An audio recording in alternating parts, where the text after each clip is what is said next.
Have you ever sat in that heavy silence at a family dinner? Here on Tales of Home, we retell those moments honest every day, sometimes controversial. Every story is a mirror. Subscribe, join the conversation, and maybe find a little healing. Whitaker and I'm 76 now, but what I'm about to tell sits in the heat shimmer of the summer of 1974 in Biloxi, Mississippi, when I was still young enough to believe a good ironing could smooth anything out. We lived on a low white ranch with a carport that ticked after sundown and a hibiscus that tried to turn the mailbox into a jungle.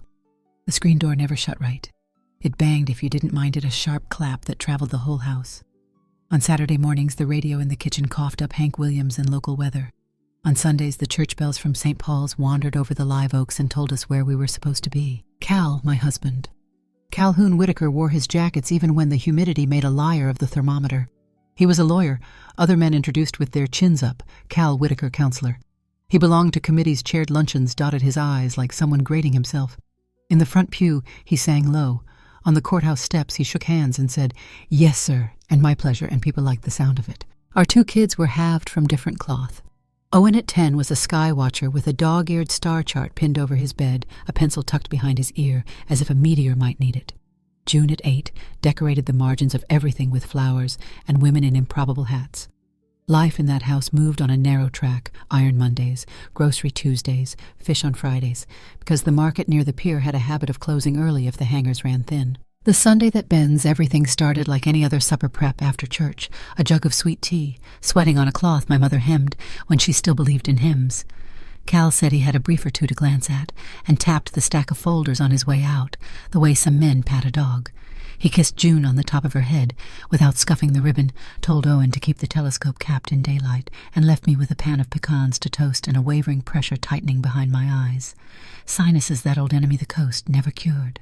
There is a certain permission a closed house gives a woman when the sun lays on a roof and the children are occupied. I told myself I'd find a decongestant, nothing more, because Cal kept the stronger tablets in the only room he called his own. He had a sign he joked about hanging no admittance ideas at work, but the door itself, a varnished pocket of tobacco scent and man-made order, did a fine job of warning without the hardware. I paused in the hallway anyway, fingertips on the cool trim, then pushed through.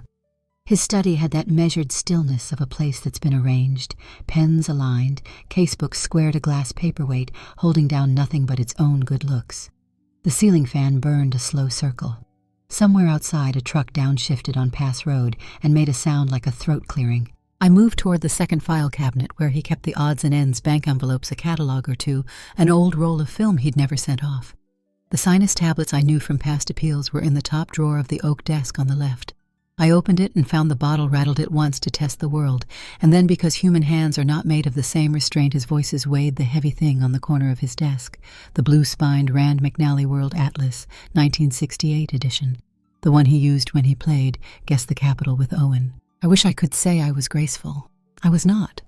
My elbow nudged the atlas as I reached for the glass of water he kept for paper plants, clear unstirred, and the book slid. It went with a slap against the braided rug and a fresh sound I didn't recognize, a dry whisper, as if a leaf had tried to speak. Something had shaken loose from inside and landed just under the desk lip. I knelt the rug, biting my knees, and pinched a strip of light brown paper between two fingers. It was a telegram slip, the kind the phone company still used when a message needed a hurry, and one edge was singed, as if it had parked too close to a cigarette and thought better of it. The typed words sat in their little boxes, uneven and worse for travel. If she starts asking, stop, make it look like an accident, stop, P. The house contracted. The fan's slow circle counted to 10 and back. We were not a family that received telegrams, not in 1974, and certainly not in a lawyer's desk tucked inside a map of the world. I read it again because sense demands a second look, and my breath stumbled over the same snag. If she starts asking, make it look like an accident. A period isn't much of a weapon unless someone means it. I knew one man whose name began with P intimately enough to crowd my thoughts, Peter Lang, Cal's partner. Peter had a sailor's tan and a salesman's patience. He attended potlucks with a casserole the ladies forgave on account of the dish it traveled in. He called me Miss Maggie as if the title kept the world polite. I put the telegram on the desk and flattened it with my palm, just a heartbeat, then slid it back between pages near the Gulf Coast, Alabama, fading into Florida barrier islands like crumbs. When I lifted the atlas, something else caught the light, a matchbook half buried in the rug. The Mariner, it said in skinny blue cursive, Bay St. Louis.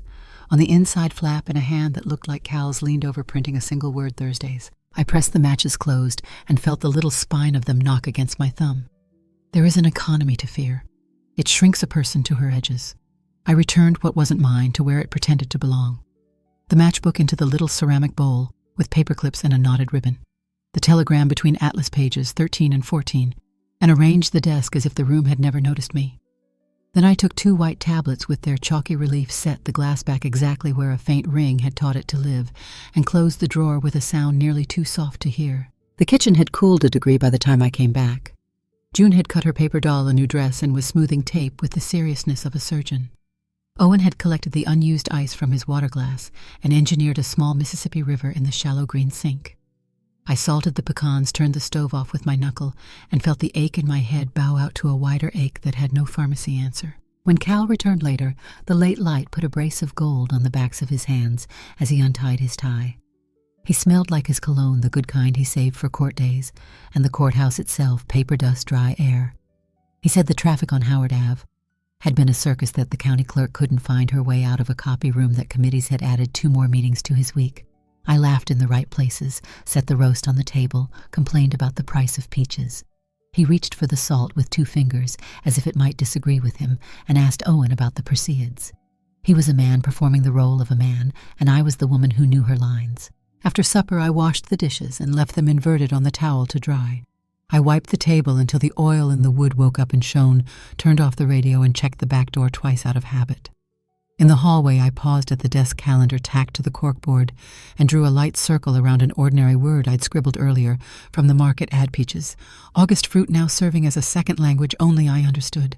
Then I went to tuck the children in, listened to Owen describe the dark as if it were charitable-kissed June's sweet goodnight breath, and returned to our narrow bed where the ceiling fan kept its steady bargain with the heat, and the night along the coast held itself very, very still. By Monday, the heat had settled like a hand on the back of my neck, steady and insistent. The telegram stayed where I had put it between counties in the atlas, yet its 5 words kept turning up in the everyday, as if the house had learned a new language. The kettle hissed, and I heard accident. A truck backfired on Division Street, and I heard make it.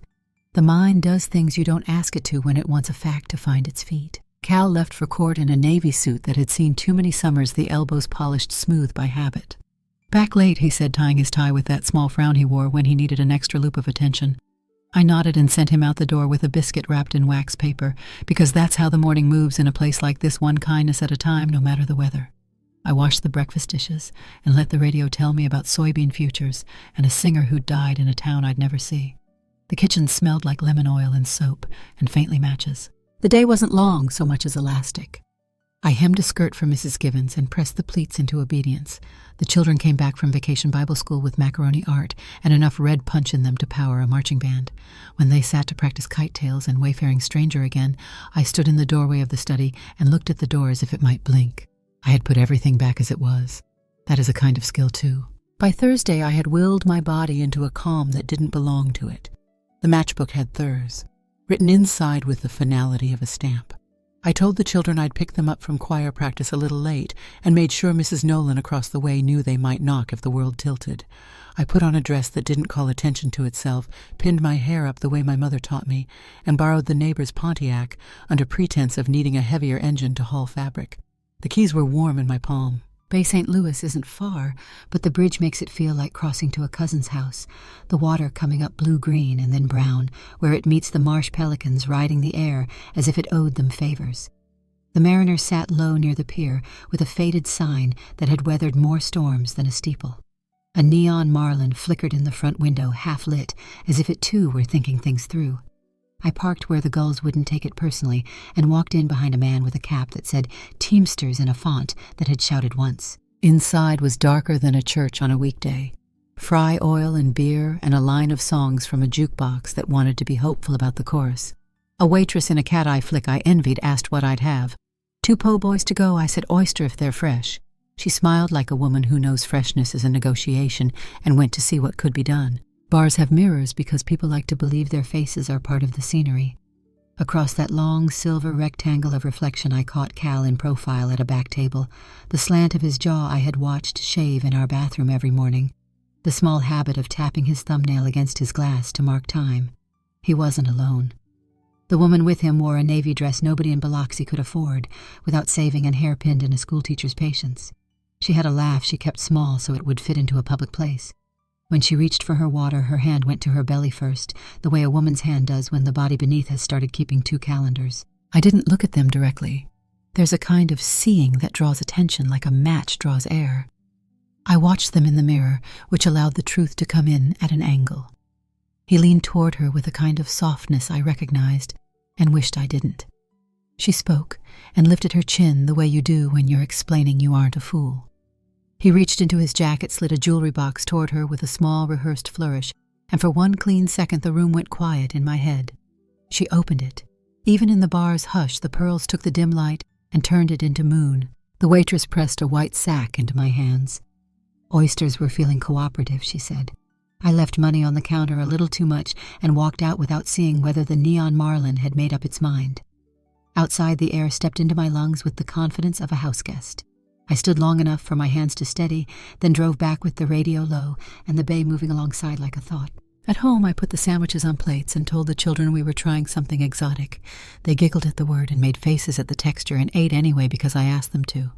It was late when Cal came in. He smelled like someone else's smoke and the faintest citrus the kind hotel lobbies favor when they want to remind you of money. He hung his jacket on the rack and moved to kiss me, then chose a different air and let it pass. "Long day," he said to the room. "Paperwork behaves like it knows the law." I ironed a shirt because it gave my hands a job. When I slid my fingers into the inside breast pocket to smooth the lining, they found paper with the sly weight of proof. A receipt from Boudreaux Jewelers in Gulfport Pearls, clasp tax, dated that afternoon, signed with his long, looping C that passes for a full name in a hurry. There was another slip beneath it, an appointment card from Gulf National Bank Friday at 11 Lang and Whitaker Relief Disbursement Review. The words lined up in an order I didn't like. On his desk, he'd left a folder with the corner peeking out like a dog's ear. The letterhead said Gulf Rebuild Relief in firm blue type. Inside lists of towns still hobbled by last year's blow allocations in tidy columns, and nested among the legitimate paperwork, like a snake in laundry, a draft disbursement to Cypress Holdings, LLC. The address for Cypress was a mailbox store on a road where the grass never seems to grow. There was a note in the margin in a hand not Cal's bundle with parish checks PL. The initials could have gone a number of ways. My mind went straight to Peter Lang. The moon outside took a breath and let it out on the water. I put the folder back where a man's fingers would find it, and think nothing had happened. Cal poured himself 2 fingers of something brown and let it sit like he needed the glass to do some deciding for him. After Labor Day, he said not to me, not to anyone, everything changes. It was the kind of sentence men say when they've already stepped onto a road and are hoping the pavement holds. Sleep didn't come when I called for it. The house went through its rituals and found its stillness, but my body kept taking inventory. The telegram, the matchbook, the pearls, the bank card, the draft to a company with a tree name and no roots. I could feel the seam I'd sensed the night before slackening another fraction. The thing about seams is you learn where they are by how the fabric pulls, not by where the tailor told you he stitched. Friday put on a blue sky like a pressed shirt. I made breakfast and left a note under the butter dish for the children about a neighbor's porch and the time I'd be back. Cal was out early in a lighter suit, the kind you wear to convince people of ease. I watched him from the front window the way you watch weather, respectful of its power, resentful of its timing. When he turned the corner, I let the curtain fall. Gulf National Bank keeps its lobby polished enough to see the day reflected back at you twice. There are ficuses that have outlived marriages and tellers who know every grandmother's voice before Aogul meets glass. I didn't walk in. I sat at the drugstore across the street with a glass of water and the last honest slice of lemon in town and opened the afternoon paper to a page I had no interest in. At 11:07, Cal arrived with Peter Lang beside him. Peter carried a leather case whose scuffs said it had been handled by men who forget what they own. They went up the steps with the confidence of people who've never had to pause and reconsider a door. I didn't follow them. There's an art to seeing without collecting the eyes of the scene. I waited, counted to a number that made me feel sensible, and then walked into the bank as if I had a reason that wouldn't embarrass anybody. The marble was cooler than I expected. The manager, whose hair had been lacquered into a legal opinion, was telling a young couple about mortgage rates in a voice meant to comfort. Behind her, down a corridor not meant for the general public, a door swung and closed around a slice of conversation. Peter's laugh, dry like a page, turned too fast. Cal's lower the tone he uses when he wants a thing to be understood without being remembered. I asked for a roll of quarters for the laundromat and admired a display of promotional calendars as if paper and dates had always been my hobby. When I stepped back into the sun, the world felt brighter by a degree nobody else could measure. I stood in the doorway long enough to watch them emerge. Cal shook the manager's hand with both of his, a move he saved for funerals and fundraisers. Peter tucked his case beneath his arm and scanned the street like a man making sure the horizon was still where he left it. They didn't see me. You can be a woman a man has lived with for a decade and still be invisible if the light falls right. I drove home the long way by the water where the bait shops keep their doors open and the air smells like metal and salt. A shrimp boat eased past the pier with the grace of an old animal. At the yellow house, I set the quarters on the counter and wrote a grocery list that included things we already had the pen steady in my hand because the hand had decided steadiness was a good disguise. The children came clattering in shoes full of sand, and I knelt to shake the grit out onto the mat and told them to wash up for supper. They asked for spaghetti. I said yes because I like to be someone who says yes when I can. That night, when the kitchen was closed and the day had climbed upstairs to lay itself down, I found Cal on the back step, tie-loosened bourbon leaning on his knee.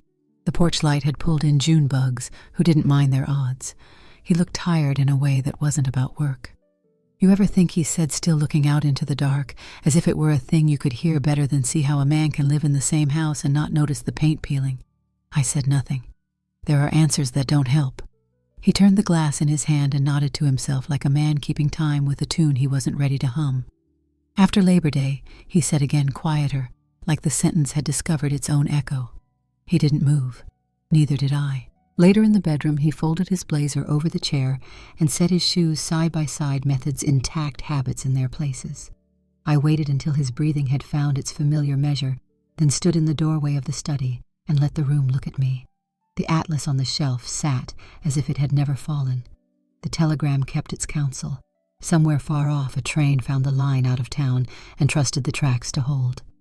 The house settled the way a body does when it decides for the moment to be still. By Saturday, the house had learned my new quiet. It wasn't the hush of sulking or the brittle calm after a quarrel. It was the way a room goes still when someone threads a needle. I changed the sheets, aired the pillows, set the broom in the corner the way my mother taught me, and put 8 rolled dollars and a scatter of quarters into my pocketbook with the deliberate care you give to things that will be asked to do more than they should. After lunch, I told the children we were driving inland to look at fabric. They groaned until I added milkshakes to the itinerary, and then the day brightened for them in a way that hurt me, for how easy it can be to purchase happiness in small cups. We took the 2-lane toward Hattiesburg, long straight stretches, curtained by pines, the radio drifting in and out between hymns and a commercial for a man who promised he could fix any television no matter what ailed it. In town, a ceiling fan the size of a windmill turned above the bank lobby. The pens were chained to little black marble stands that had been polished by every hand that had ever signed something hopeful or sad. I asked for a new account, and the clerk, Miss Dent, according to her pin, tilted her head the way people do when they are trying to place you in a map of cousins and church members. I gave my maiden name Dupree and slid the form toward her. Husband's signature, she asked out of habit. Not this one, I answered, and my voice stayed steady as if I were talking about a recipe. She didn't press, only nodded with the care of a person who's learned when not to pry. Bills hidden in my sewing basket for years went into that account with a soft clatter. The passbook she stamped felt heavier than it was. 2 blocks down, a clerk at an electronics store showed me a pocket recorder he kept behind the counter for attorneys and salesmen. He explained the buttons in that unhurried drawl men use when they want you to think they're not selling you anything at all. The machine fit in my palm like something that didn't belong to the life I'd made, and yet the moment I pressed play and heard a clean, thin click, I knew the sound would come to mean proof. I bought 2 tapes and the kind of batteries that leak if you forget them for a season. At the drugstore, I added a pack of film cubes for my old brownie, the box bright with the promise it had kept for other families longer than mine had existed. On the way back, we stopped for milkshakes at a place with stools too tall for children, and I steadied ankles and straws and napkins until both faces wore mustaches. When we reached Biloxi, I walked the children across the street to Mrs. Nolan and asked if she had room for 2 more at her table for an hour that evening. She said of course in the tone women keep on a shelf with the pie pans. At home, I camouflaged my new ambitions with chores. I taped the recorder under the table runner with a neat square of masking tape and tested it with the clink of a spoon against china. The sound came through faint but clear a little far away, as if modesty had been built into the machine. I set coffee cups on saucers and lined sugar packets in a row like soldiers. Cal brought Peter Lang over at 7 to run the numbers he called toward the kitchen like the words were an alibi. They sat at the table I had waxed every Saturday of our marriage.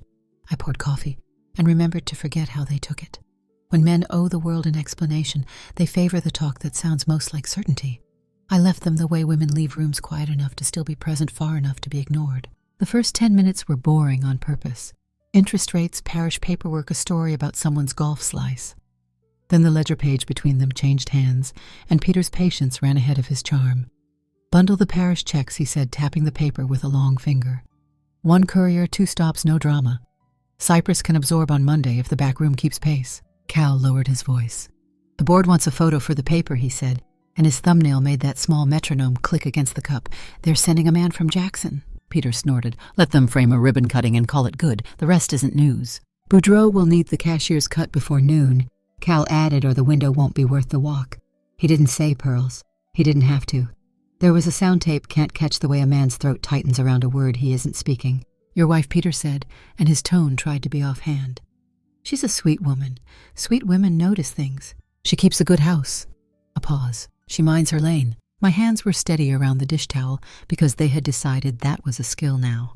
The recorder whirred a low, faithful hum where the table runner hid it, catching words round the edges where the men thought they were safe. I didn't listen at the door. You don't need to eavesdrop when you've built the furniture to do it for you. They left at 9, Peter with his case under his arm like a man leaving a church with a Bible and an opinion. Cal kissed the top of my head air again and thanked me for coffee he hadn't sweetened. When the house reset its breathing, I slid my hand under the runner and lifted the machine free. I played the tape on low with my ear pressed close, making notes on a receipt I'd already paid, times phrases, the names they said like they were accustomed to hearing themselves pronounced in rooms with marble and flags. Morning put its plain face against the kitchen window. After I sent the children out with sack lunches, I opened the study and let in as much light as the blinds would allow. The brownie did what it always had, accepted the world in squares, and promised to remember it. I photographed a draft disbursement bearing Cypress Holdings LLC, a cover letter with Gulf Rebuild Relief. Proudly centered a telex instruction sheet with carbon smudges that left the tip of my finger gray, a page of Cal's legal pad where a new name had been practiced, and then scratched out so completely it had left grooves in the paper. I didn't open drawers a second time. I didn't disturb photos on the credenza. I put the chair legs back into the same small crescents in the rug they'd made 100 evenings ago. At noon, I took my envelope of photographs, the tape, and a clean handkerchief, and the notes I'd made in a decent schoolteacher's cursive to Jo Beth Steiner. The bell over the door rang the way it always had, a bright note to tell a room someone had come in who might want something. "You look like you need the lemon meringue," she said, eyes skimming my face with concern, so well-meaning it could have knocked me down if I'd let it. I nodded and we moved to the back where the ovens keep the air honest. "Pie box," I said softly. She understood more than the words held. We taped the envelope to the underside of the cardboard where it would ride without sliding. On the lid she wrote, "For Church Social Return Box," in her big friendly hand that always looked like it was trying to cheer somebody up. "My cousin drives supply to Jackson," she said, tying the twine with a neat bow. "Federal building's on his run this afternoon. He won't take a tip. He thinks tips make debt." I squeezed her elbow. We didn't name the person on the door upstairs or the initials on the envelope. Not naming is a language too. On the way home, the sky had gathered itself into a proper afternoon. I turned onto our street and tapped the brake to make the turn by muscle memory. The pedals sank toward the floor with a soft, terrible ease. The car drifted past our driveway and I steered it into the curb like a person easing a toddler down a step. Mr. Delacroix was on his porch, the brim of his cap shading an expression I had seen on men who find a crack where they expected paint. "You're leaking, Miss Maggie," he called, already moving. He slid under the Pontiac with a flashlight that had made more diagnoses than the county doctor. When he wriggled back out, he held his palm up. Bright fluid fingerprinted the creases. Brake line, split clean, not rotted. He didn't say the word cut. He didn't have to. "You got somewhere to be urgent." "No," I said, and felt my throat choose the shape of the truth. He clamped the line called his nephew, and an hour later I had a new piece of hose that smelled like a bicycle shop. I paid cash and tucked the receipt into my purse, one slot behind the passbook. "You holler if anything feels soft," he said, and returned to his porch with the pace of a man who had once been paid by the hour and never forgot it. The house received me with the same gentle indifference of any other day.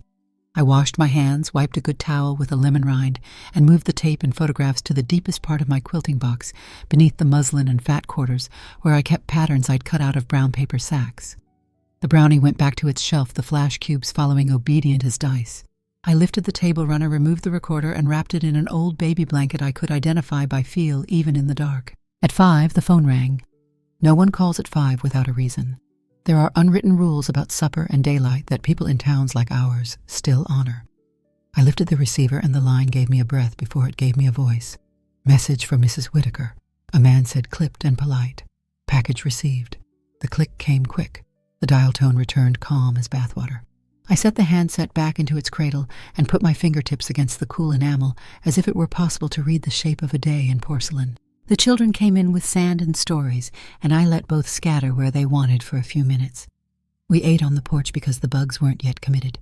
After baths, they fell asleep with the near immediate grace that belongs to childhood and men who work with their hands. Cal read in his chair with his shoes still on. The evening moved through the rooms the way a visiting relative does when they know where everything is. When the lights were low and the windows had traded day for their own reflections, I sat with my quilting box and lifted the top. Fabric carries scent starch dust dye, the ghost of a store you liked better than the town it lived in. I set the passbook at the bottom and lay a square of blue over it, a quiet color that didn't need announcing. Somewhere down the block a train found the crossing and made its long necessary sound. I threaded a needle and made 3 small stitches into nothing, not to hold anything together, not to mend, just to feel the pull and give of cotton under a steady hand. Sunday broke clean and ordinary, the sort of morning that pretends nothing has been happening behind its back. I made biscuits because my hands knew how fried bacon, because the smell calls children to a room without raising your voice. The recorder slept in its blanket in the quilting box. The passbook lay under blue cotton like a lake under ice. Cal shaved, buttoned, and tied himself into a man the town would nod at. He kissed the air near my cheek and left with his folio, the screen door giving its small applause as it closed. By noon, the sky had taken on that bright tinny shine that means the heat has decided to stay. I watered the bed of zinnias and pretended to study the leaves when Miss Grayson from Lang & Whitaker pulled up her Dodge listing on a tire that had needed attention since Easter. She stepped out with a paper bag held in both hands like it contained a pie. "Brought those hymnal slips for the church drive," she said in a voice that tried to make the errand real. Her lipstick had abandoned its borders. On the porch, with the ceiling fan stirring air, it couldn't convince she leaned in. "Men in suits at the office this morning," she murmured, chin barely moving. "Not from here. Asked where Mr. Lang and Mr. Whitaker might be spending their Sunday. I told them what the calendar said." She pressed the bag into my hands. It crinkled around nothing. "Saw you needed sugar," she added brightly, and climbed back into the Dodge before either of us had to say more than the town could stomach. The children returned from Sunday school with construction paper doves and pockets full of gravel. We ate cold chicken on the back steps. Cal didn't come home for dinner, which wasn't unusual on a weekend when court filings stacked up like hymnals after a funeral. But sometime near dusk, a sound threaded the neighborhood that didn't belong to the usual summer sirens.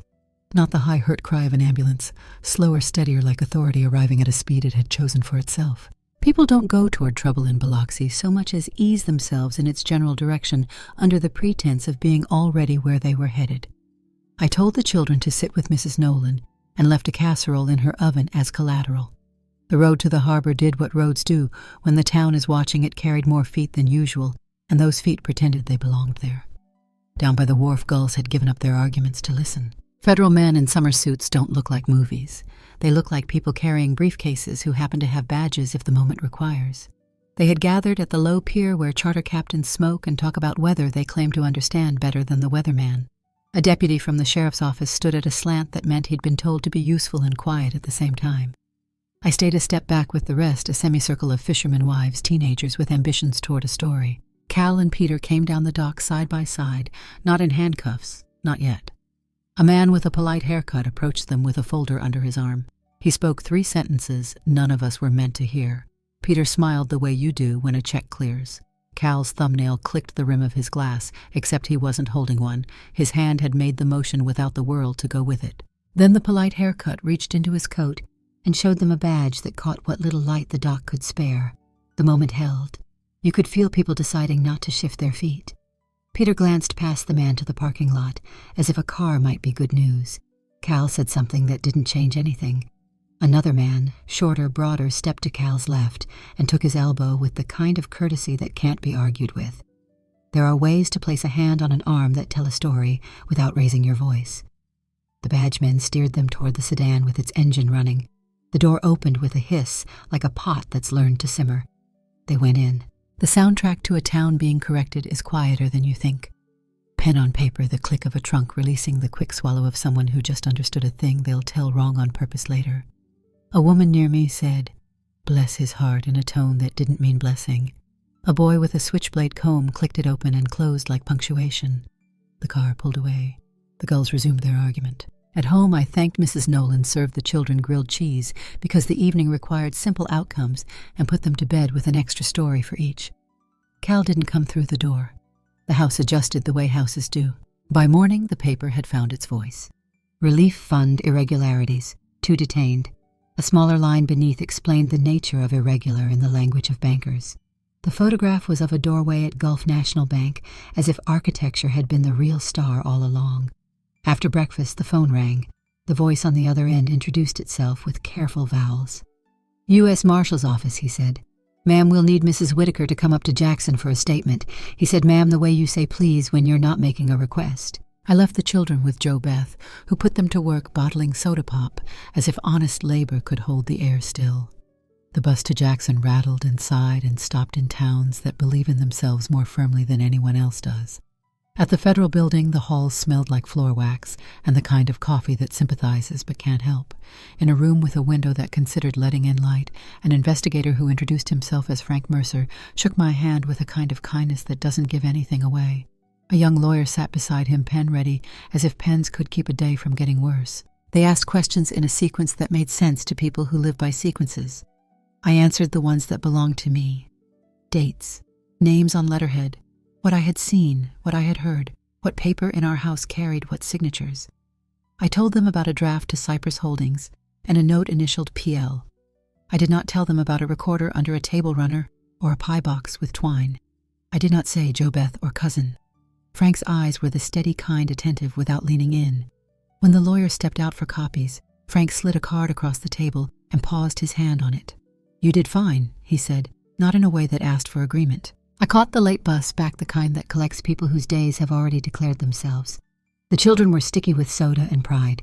Jo Beth sent home a paper bag with a meatloaf slice and a lemon bar that had survived the day with its dignity intact.